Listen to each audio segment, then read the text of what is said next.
Alright guys, ito na naman tayo sa bakas na sinasabi ng mga followers at viewers na humiling ng karagdagang bakas. Alright, ito na sinasabi kong lokasyon. Napakaluwag, ayan o. Oh, madalang lang yung sasakyan. Ha? Doon tayo mag-iiwan ng bakas.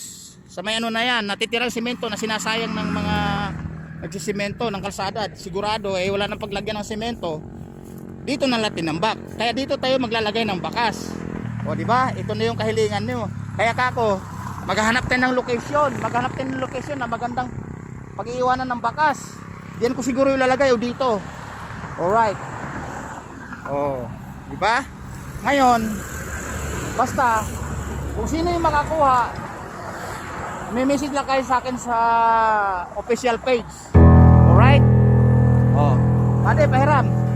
Kahit na wag masyadong malaki, hindi pa naman tayo international vlogger, local vlogger pa lang tayo. Ayan. 300. Ito guys, 300 oh. Utang ko to. Wala pa naman 'yung sweldo. Puro points lang, puro miscellaneous. Alright. Dito tayo maglalagay ngayon ng bakas.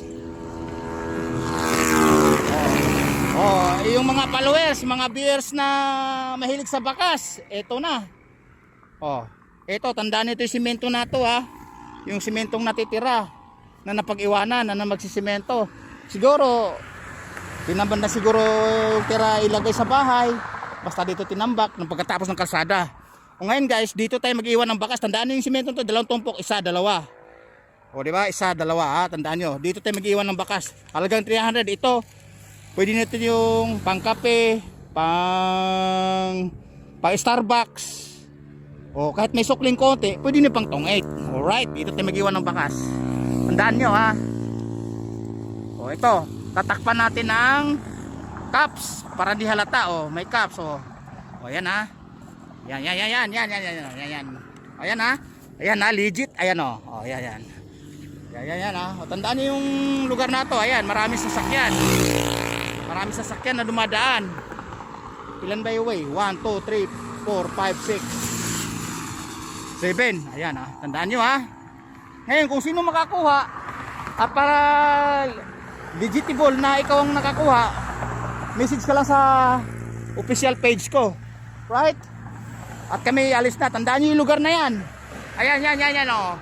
May simento na napag-iwanan na tinamad o sumubra sa pinagtambakan ng kalsada.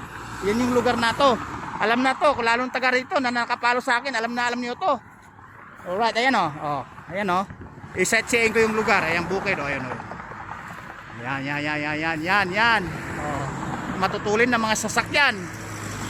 Ayan. Alright. Take the place, babu, sa sunod na kabanata.